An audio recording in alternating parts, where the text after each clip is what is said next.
We are going to take several items out of order. The first item that we will be entertaining is item number S9, recent protest activity, and we're going to receive an informational report on the recent protests within the city, and Chief Whent will be making that presentation. Chief?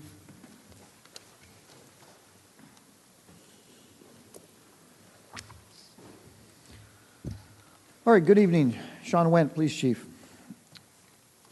So, in response to the grand jury announcement last week in the Ferguson officer-involved shooting case, the City of Oakland experienced significant protest activity.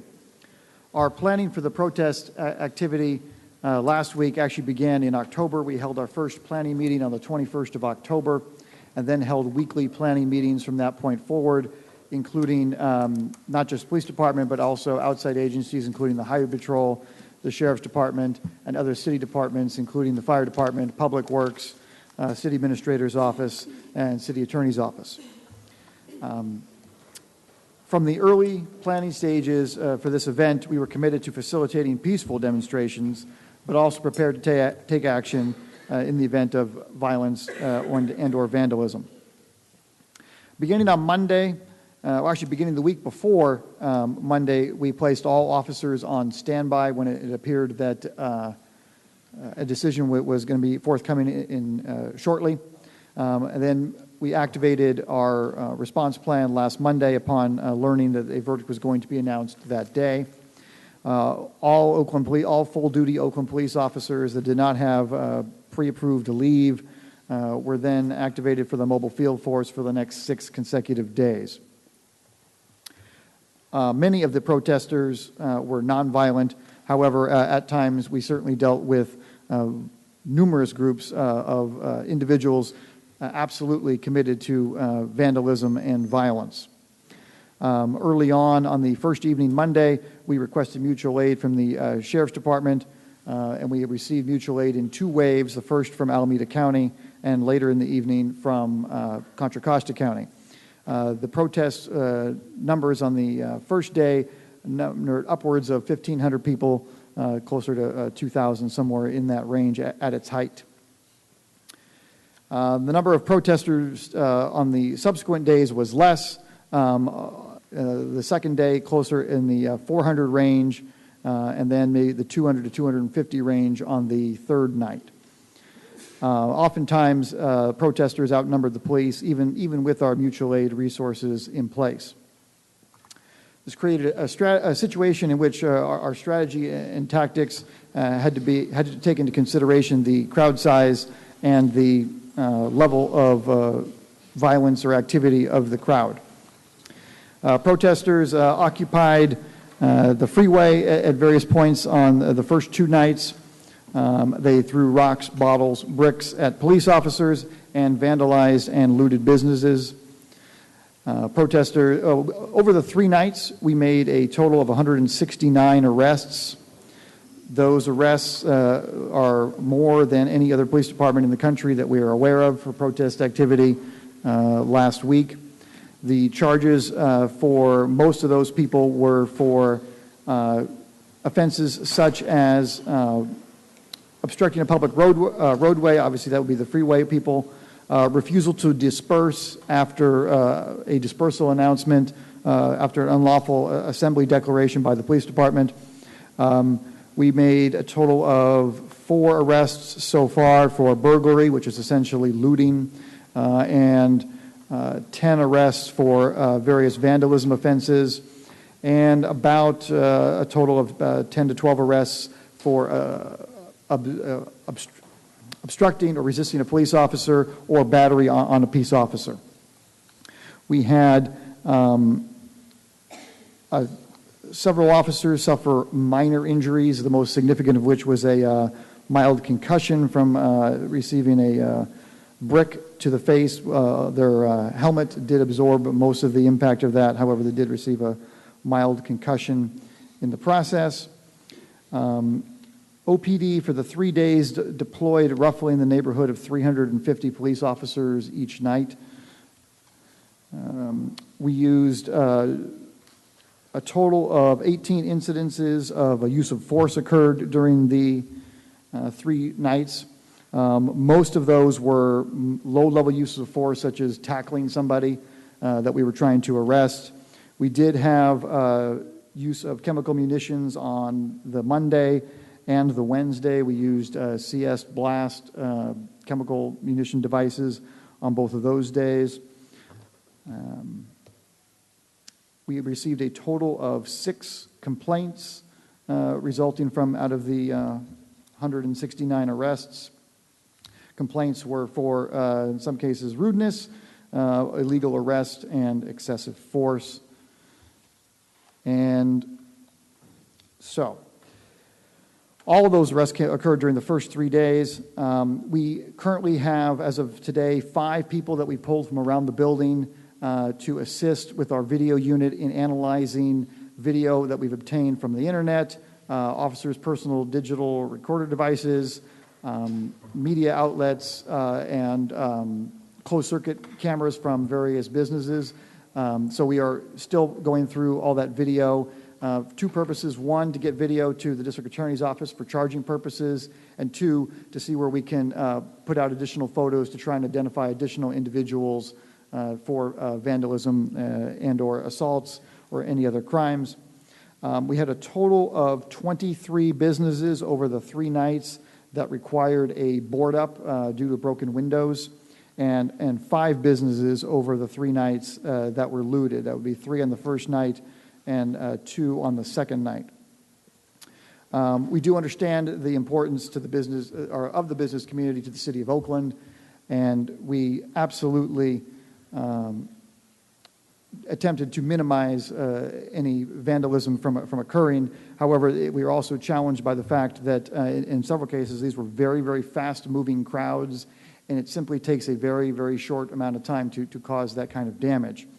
And other cities, including San Francisco, saw similar events last week with broken windows. That is really the hardest thing to prevent, because it just obviously occurs so fast.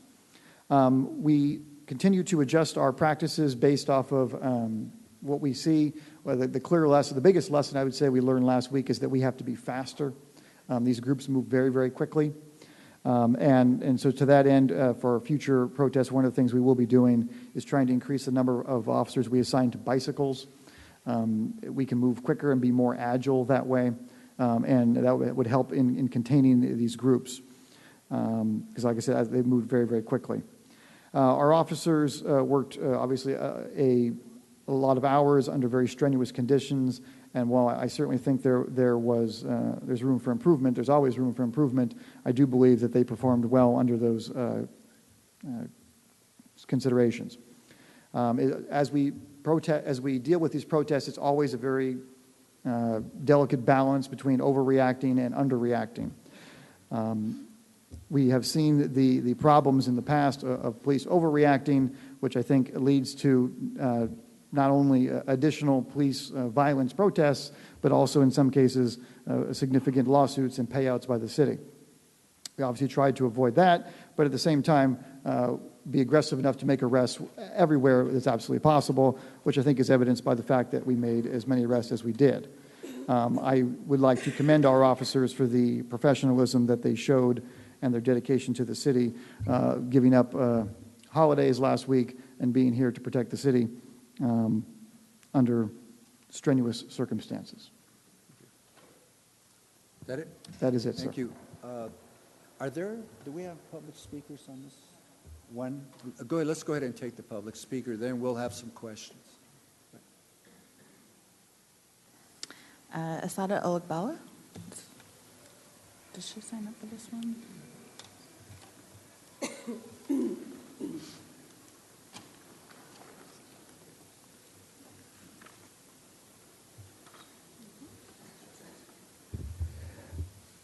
The first statement I'd like to make is the chief said that all officers were on standby. That doesn't mean very much when 92% of your police officers live outside of Oakland.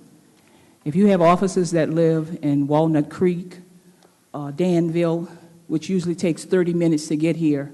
You don't have an emergency response capability with your police department currently or anytime in the near future because we're allowed to ignore this factor. You can't respond when your police officers don't live in the community. The other point is permissible aid. When police officers come from outside of Oakland, we have no jurisdiction when they violate with excessive force. The NSA and other policies do not cover any accountability by those police officers. So we have to take that under consideration. Arrests, 169. How many of them didn't live in Oakland? How many of them? Because that has been a common practice that many of these people who violate our community don't live in our community. So we need to know that. You set up several places where people who felt the need could go and sit down and talk. That should have been established many weeks and months before this happened, that we as a community have a dialogue. I asked you to do that on several occasions. Let's talk about what's going on related to Ferguson, related to racial profiling. We did nothing. And when you do nothing, you get what you got. We should have had the opportunity, besides setting up those little centers where you go sit and talk on the day of. Thank you. Chief, can you respond to our speaker regarding out of the protesters or the arrests, how many of those were Oakland? All right, so the number I have, about 48% gave Oakland residents an address in Oakland. However, we have found instances of people that claim to live in Oakland, which upon further review turns out not to be correct. So I don't know that I can say with any degree of certainty that that's correct. But at least on the surface, as of the time they were arrested, 48% claimed to be an Oakland resident. Okay. So those that were arrested, were they charged with a misdemeanor or a felony? The majority can you define a misdemeanor for them?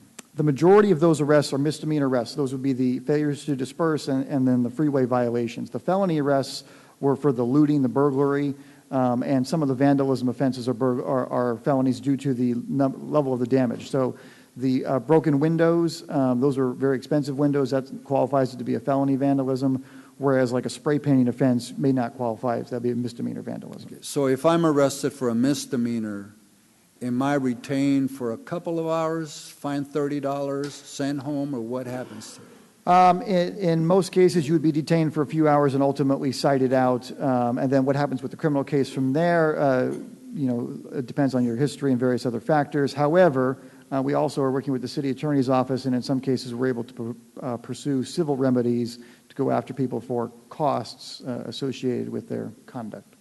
Okay. Members of the council, we're open for questions. Councilmember Kell. Thank you, Mr. Chair.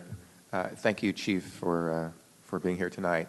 I don't want to have a extra long conversation, but this is very important. I do want to preface, I think, the big, excuse me, this is no relation to a future agenda item, but the big elephant in the room is what happened, both what happened in Ferguson and the broader issue that just exemplifies of the problems we have around the country, or some of the problems we have around the country that have been identified over and over again.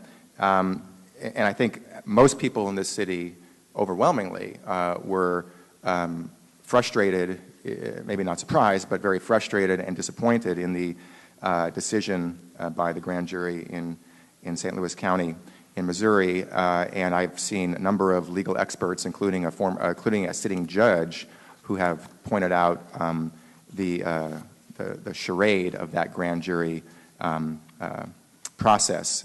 So it is very disappointing on a number of levels, certainly the result. And the problem that raises its ugly head around the country, it's not just in Oakland, but everywhere, or many places around the country, time and time again, is that there are some officers of the law in various parts of the country, here, there, everywhere, who appear to have itchy trigger fingers when they come in contact with young black men from time to time.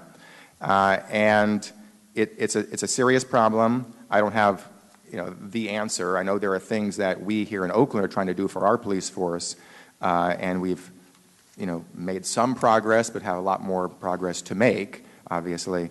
I say that while also saying that our police force and our police officers have a very difficult job to do, and here in Oakland we're understaffed, which makes it that much more difficult. Nothing excuses inappropriate behavior by anybody, but we shouldn't just talk about the vandalism and the 2-day or 3-night police response without prefacing that by the larger issue at hand and acknowledging the seriousness of that issue everywhere around the country, or many places around the country, whether it's here in Oakland or Missouri or many other cities. And so I just wanted to kind of preface our specific discussion about police reaction with putting that on the table and making sure that we don't forget the broader issue and the bigger issue. So that said, for now, I do have some questions. Let's see, you mentioned, can you again give me just a rough estimate as to the percentage of arrests that you made over that 3-day period that were for, the actual looting, serious destruction of property, like the breaking of a bunch of windows, and physical battery on another human being, as opposed to walking on a freeway or blocking a street, Right. Okay. The more serious crimes. What percentage were for the more serious crimes? All right, so Roughly. let's see, a total of 10 arrests for vandalism. It's either going to be breaking a window or spray painting, one of those two. 1 arrest for arson. We had 15 arrests for obstructing and resisting a police officer, and then 1 assault with a deadly weapon arrest, and a total of 4 burglary arrests, and that's your looting. That's people inside a store actually stealing, and 1 for battery on a peace officer. And so, as a percentage of the total number of arrests, that's what, 10%? You're going to test my math? It's a relatively small percentage of the total Yeah, number. it's 15% or so. Yeah, okay. All right. So I appreciate that. Because those are again, I'm not going to condone any breaking of law, but if you ask me and most other people around the city, I would not hesitate to suggest that people are much, much more concerned about the more serious violations, and are probably relatively less concerned and don't lose sleep at night because somebody is blocking an intersection or a street or something like that, however wrong that may be. And so I obviously, I think most of the public should somebody in the public suggest to you what you should emphasize or be more focused on, I imagine it would be those of the more crimes of the more serious nature. Although I think we all should realize that in the midst of a 1,000-person or several hundred-person demonstration, where you can't always know where that crime is going to happen in advance, that I realize it's challenging to do it that way. But I think we all know people are more concerned about the more serious types of crimes.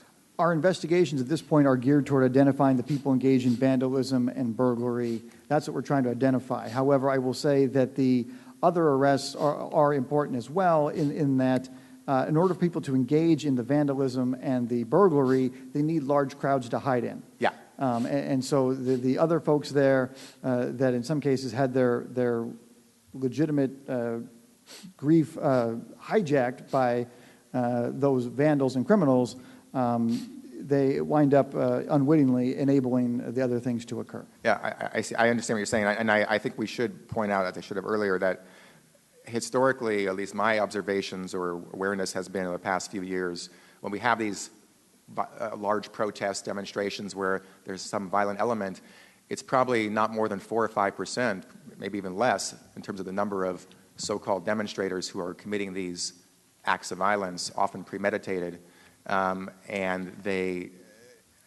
I think they ruin it for everybody else. I mean, it takes away from the core message that is people are righteously bringing forward in this case or in previous demonstrations. And so I don't know.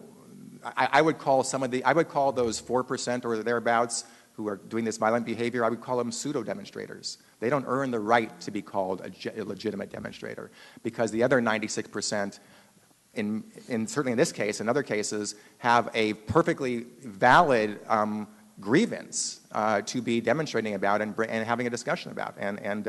So it's sad that there's a small handful of, in some cases, violent, maybe even disturbed people who are doing this kind of crap. And I hope, I don't know how to stop that, but I think the question that I've heard from some of the merchants are, and this is a question I'd like you to answer, it appeared that the police were not visibly present, at least in some cases, when some of the vandalism was actually taking place last week. And so if you could just respond to the situation that happened. Well, okay, I think that's a fair assessment. I think I would find it more disturbing if the police were present when the vandalism was occurring and we didn't arrest people. So that would be more disturbing. No, the reality what happened on that second night when the Temescal district was most affected was that we ended up committing a significant number of our resources to try and do a mass arrest up on the freeway, and that left a very small percentage, about 25% of our staff not dedicated to the freeway, and then that group that was on Telegraph was able to get significantly ahead of the officers, and then block their path with dumpsters they set on fire to slow them down even further. So they were able to get far enough ahead they were able to engage in the kind of destruction that they were. So yes, our success in this really depends on us being able to stay close to the protesters and prevent these kind of things from occurring. But when they do get far ahead, it's very difficult to catch up. Are there things, I do have a question about mutual aid in a second, but are there things that we can learn from last week, as well as San Francisco or other jurisdictions that have had protests now or recently or in months and years past, in terms of staying closer and what would facilitate our forces, your force's ability to be more present and therefore deter the inappropriate behavior? Right. So a couple things. One, and we've already had communication with the Highway Patrol, but it's helpful if they handle mass arrests on the freeway, leaving my staff to actually remain on Oakland City streets and not have to deal with what happens on a freeway. That's important, but I think we've worked that out going forward. I mentioned the bicycles earlier. It makes us faster. A lot of cities have used increased use of bicycles for crowd control over the last several years, starting with the presidential conventions a couple years ago, both in Tampa and Carolina, where they had the presidential conventions. They used a lot of bicycle patrol for crowd events with high degrees of success. It makes us more agile. It makes us faster. Additionally, for this operation, we were relying upon Highway Patrol's helicopter as opposed to our own. And communication issues could have been better. Also, the rental vans that we use don't have, or did not at the beginning have markings on the top. It's helpful for a helicopter to be able to identify a van on the ground and direct them as to where to go to intercept protesters, and without markings on the top, that's difficult to properly get the message to the people on the ground. So several lessons and more beyond that, but yeah, I mean, I think we learn from every one of these that we do. So are you and your office are keeping track of these things and then making plans to fix those, however modest some of those problems may be, to fix those problems in the future. I have a question about mutual aid. Dan, let me go around with the other colleagues, and we'll come back to you if that's all right. I have one more. Okay, one more. Yeah. Okay. So you mentioned earlier. I'm sorry about that. But you mentioned earlier that part of the challenge was the number of officers, even including mutual aid, that might have been insufficient, at least for one of the nights, if not two nights, last week. Obviously, we're working on building our police force up in an appropriate fashion. But you had indicated previously that mutual aid cannot be enacted or called for till you're already in the midst of the need for it, or virtually in the midst of the need for it, as opposed to 2 hours in advance because you know that something's going to happen. And so if there's some state law or state regulation that needs to be changed, I look forward to working with you and our representatives in Sacramento to see what we could do to facilitate that. But for the reason being is we all want to avoid the violent behavior, and we want to avoid the possibility of some overreaction. And my sense was that the overreaction could happen when you try to deal with something and you don't have enough people to deal with it. And so having sufficient force, a sufficient number of law enforcement officers available, not only can reduce some of the inappropriate violent behavior by these 4% of so-called demonstrators, but could also reduce the likelihood that there would be an overreaction as well. And so I hope, because no one wants an overreaction. We've seen that. It doesn't work. It's bad. Nobody here wants that. But we also want an appropriate reaction, and so we want to work with you and the community to see how we can get it as we go forward. So, Thank you. Yeah, thank you. Anyone else? Councilmember Lynette. Thank you, Mr. Chairman. I will preface my remarks tonight before getting into the specific comments from the chief.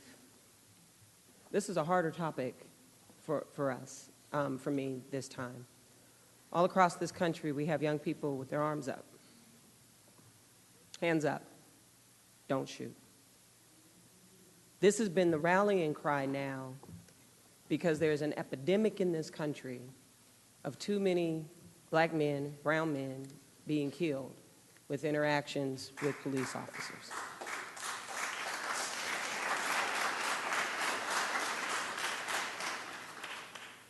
And so, Chief, my heart's full. Try not to say too much. For those who have thought that these discussions have been about Mike Brown, it's about more than Mike Brown. It's about more than Ferguson.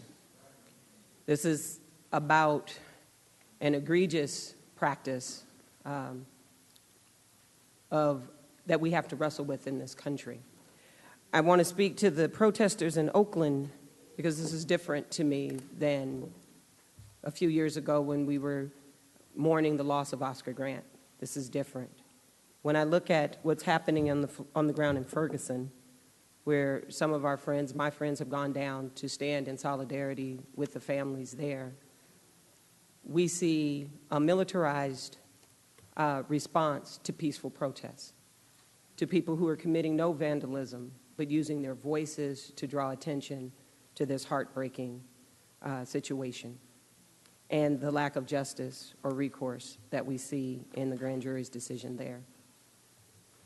In Oakland, what's heartbreaking to me is I have people who have not been peaceful in their protests, who are not using just their voices, but using every occasion to inflict pain on this town. And it's an insult to the fallen and to their families. I have supported the rights of protesters for free speech. I've even applauded some of the more creative ways because the focus is meant to be on the fact that we're losing too many of our lives. The young people who took to BART, and I know my colleagues at BART won't like this, but the notion was to stop business as usual so that people will think about what's happening in our society. And protest should be about that, raising the critical issue and drawing our attention to things that we have tolerated for far too long. When it becomes about the protester and it's about a confrontation with police for policing's sake, it has missed the point. Councilmember Cobb, you said that they are false protesters, or yes, that they would lose the right to be called protesters. Sadly, to me, they're opportunistic and they miss the point. And it has been particularly challenging, Chief, and you and I have talked about this, about the face of the protesters. People should take note. I don't see young African-American men marching en masse in these protests. They are the subject of what's being debated about on the floor of the Congress when the Congressional Black Caucus has taken for an hour to talk about this issue. I noticed that I don't see the mothers when the Soldiers Against Violence Everywhere take to their weekly stand-ins to talk about the loss of lives, I see mothers and cousins, African-American community rallying. These protests don't have that voice. And so I think it is important for us as a community, and I have felt the frustration from the merchants, from the residents, from the churches that were vandalized, from our nonprofits that have been vandalized, to say, how do we stop this? Because this is not Oakland. And even if these people claim to have Oakland addresses, they do not have Oakland spirit. They do not. We do not tear down ourselves. This is not the same as when people are not heard. And so tonight I just wanted to, thank you, Mr. Chairman, to give voice to a very serious situation. We stand with the president tonight calling for the PDRs on every officer in this country. I stand tonight and I want to give you the opportunity, Chief, to talk about how we've changed in our own, not only our cow control, but our engagement and what we're doing around ethnic profiling. Because it's important as we talk about this to talk about what Oakland is learning and as we move forward and the high standards that we've set for this department. And I want to call on all Oaklanders to unite in this. We do not destroy and trash this town to save lives. It doesn't accomplish that goal. The nature of protest should be about solving the issue of calling attention. I got a tweet from someone who says, you know, the destruction that makes the state pay. Like this is supposed to make the state pay, but the state's not paying. The people of Oakland are paying. The flyer that talks about a shooting in San Francisco being protested in Oakland says to me that there's something has gone terribly wrong with how people see this town and our legitimate, righteous history of engaged protest. So, Chief, my first question to you is if you can speak first to what OPD is doing with respect to racial profiling and how we're engaging communities of color. All right, so let me talk about a couple of these issues. First, you mentioned body cameras. So back in 2010, we implemented a body-worn camera program. In late 2012, early 2013, we actually were able to expand that to all uniformed personnel.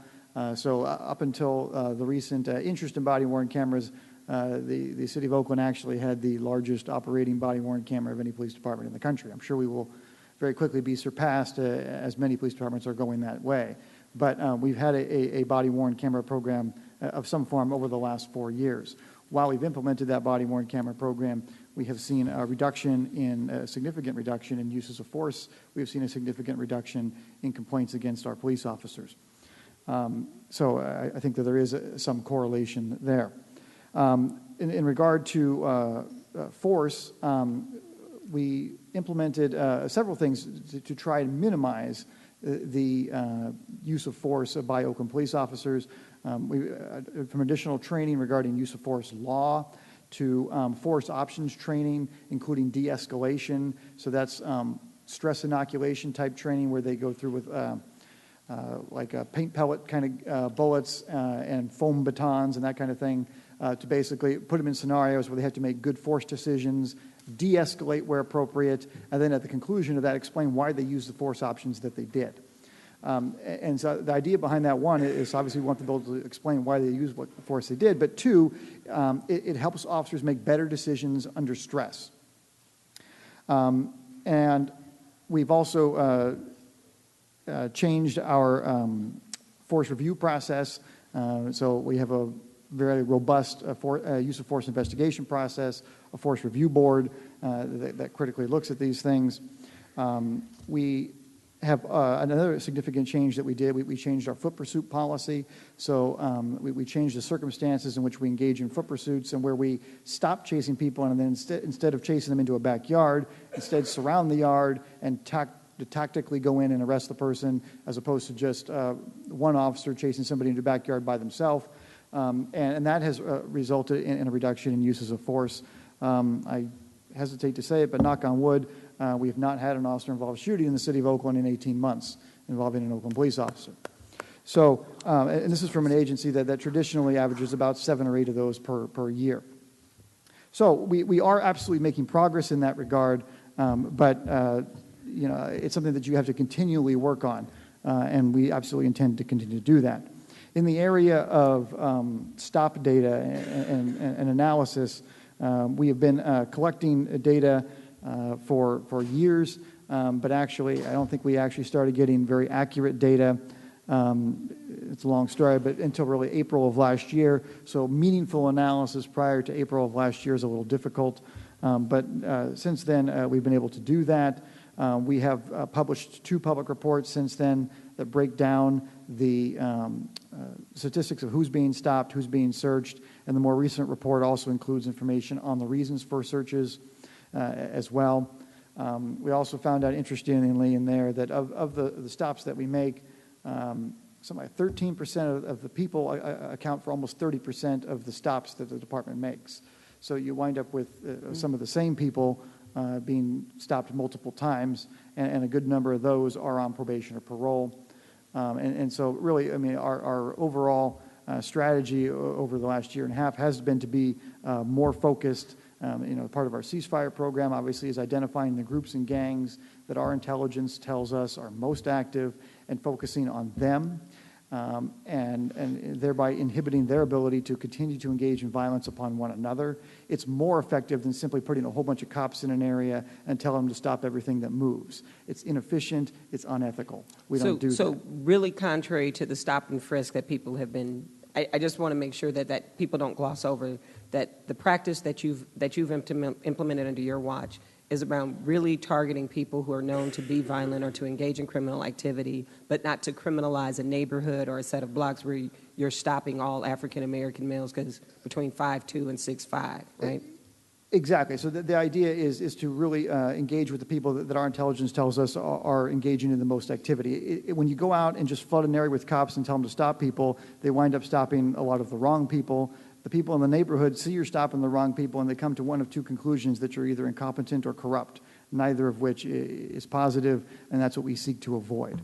So, I mean, that's why I say that ceasefire is a very, very ethical approach to law enforcement, in that we are really focusing on people that we know have been engaged in criminal activity. We are offering them better options to help get them out of the criminal lifestyle and hopefully make better life choices and not recidivate and wind up back in the criminal justice system.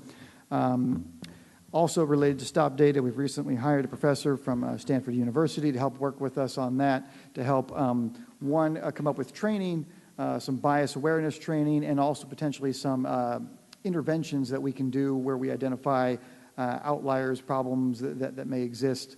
And so we're really in our early stages of that, but I think it's a partnership that we want to continue in the long term, and that will be beneficial for the department. It's a critical one, Chief, to deal with the implicit bias that we all grow up with in this country with its highly racialized past. The last thing that you missed, and Mr. Chairman, I'm finished, but this has to do with your crowd control policies and the fact that we're not seeing the complaints or the engagements with respect to how we're addressing the crowd and striking the balance. Some people have wanted the department to be more aggressive in the protection of property. We've shifted in a way so that we're not dealing with violent confrontations between the police and the officers. So if you could just speak to that. Well, all right. So we're trying to make arrests in a tactful manner, where we surround people and make arrests, or where we send a team in under the right circumstances to make targeted arrests, or in some cases trying to use undercover personnel, identify people, and then make an arrest later on when they're on the periphery, as opposed to in the middle of the group. But ultimately, the most violence that we have is when we send officers into the middle of a crowd to try and make a single arrest. That's when it gets really, really ugly. It's very, very dangerous for the police officers, and then for people around there as responding police officers come to the aid of the first one. So that's a difference in tactics. We do still maintain tear gas in the inventory, but the purpose being we use tear gas on a crowd when we absolutely have to. We don't simply just flood an entire area and hope people leave. It's obviously that didn't work well for us. So we've learned lessons from that. But also, it is difficult to use tear gas on a quickly moving crowd. I mean, that works on a smaller, when they're in a smaller area. But people on a dead run through the downtown, you're just not going to be effectively able to use that kind of tactic. So, and then to the extent possible, we try to avoid essentially having hard tactics over like an intersection. I mean, ultimately, if we have to protect facilities, we will do that. But using large amounts of force to simply push people out of a street if they're not engaging in any other kind of activity is not always a good tactic for us. Thank you. Thank you, Mr. Chairman, and thank you. Thank you. I think, Chief, is just putting it bluntly, there's protesting. There are those that are involved in protesting and those that are involved in criminal behavior. And what I think is our responsibility, our obligation to not only protect both citizens and protect private property. And so what I would like, it doesn't have to be today, what I would like to get from you is a financial analysis. You mentioned you had 350 police every night out on the street. And I assume that's over time that the city is investing to have 350 officers out on the street. It's not going to be cheap, yeah. Okay. Then I also had Public Works out on the street, sweeping, boarding up, broken windows and so forth, from my understanding, city administrator, and other city employees that were also engaged in different ways with the negative activity that was occurring. And we also had the business cost, the damage that we incurred, or that those that broke the law incurred, but yet the city in some way is responsible for helping the business to get it back together. So to the city administrator and to the police chief, if you can provide to the city council a financial analysis on that activity that occurred, because and I heard your presentation this week where this is like, in 2014, this is like the 70th protest that we've had already this year. So it's not new to Oakland, and it's perhaps not the last one we will have this year. But I guess we should have the strategy, the mechanism, the responsibility, and also how to respond to it. So I hope that, as a strategy, we can share that with the council so we not only have the budget analysis, but be able to respond more effectively. And the last question I have for you to include in your budget analysis, so when I call in the California Highway Patrol, I have the sheriffs on the street. Who's responsible for their costs? Does the city of Oakland pay the sheriff and the highway patrol for their police being on the street? No, we don't. So we don't bear any of the costs that's incurred? No, I mean, theoretically, if you call mutual aid and you have people here for multiple days, you have to cover the costs of food and lodging and get fuel and things like that. But if they're here for a couple hours, we have to pay for food to feed them if we feed them, but that's it. Okay, thank you. Councilmember Shaft, and that's when we're done. I promise to be short. And I just want to read just the lovely words and good questions that have already been asked. I really appreciate. I just also will add that, I personally found that verdict a profound miscarriage of justice. But no matter what you thought of that verdict, you have to acknowledge that there is a critical mass of people who feel that the justice system is not just. And that is a challenge for all of us. I just want to say, as somebody who was at the EOC for all 3 nights that arrests were made, and I was there until 3 in the morning, along with the officers, it cannot be underestimated how challenging the conditions were that our officers were working under. Both the tactics, the premeditated nature of the vandalism and assaults on the officers, and just the degree to which our officers were being assaulted. As someone who observed that firsthand, I think the chief sometimes, goes by the numbers, and I just want you to feel how upsetting it was to listen to the radio traffic and hear what was going on all 3 of those nights. And yes, our city staff was fantastic. Our public works employees were out with just great compassion in their hearts, helping business owners clean up the mess, board up their stores. And so I just also want to express my profound gratitude as someone who got to observe it firsthand for all 3 nights. What a great job that our staff did, and my also commitment along with staff to do a better job in the future. And then I also want to send a message along to the city attorney that I do hope that we utilize our new civil penalties and seek civil penalties against people who damaged our city and deserve to be held accountable for that damage, not just in the criminal system, but in the civil system as well.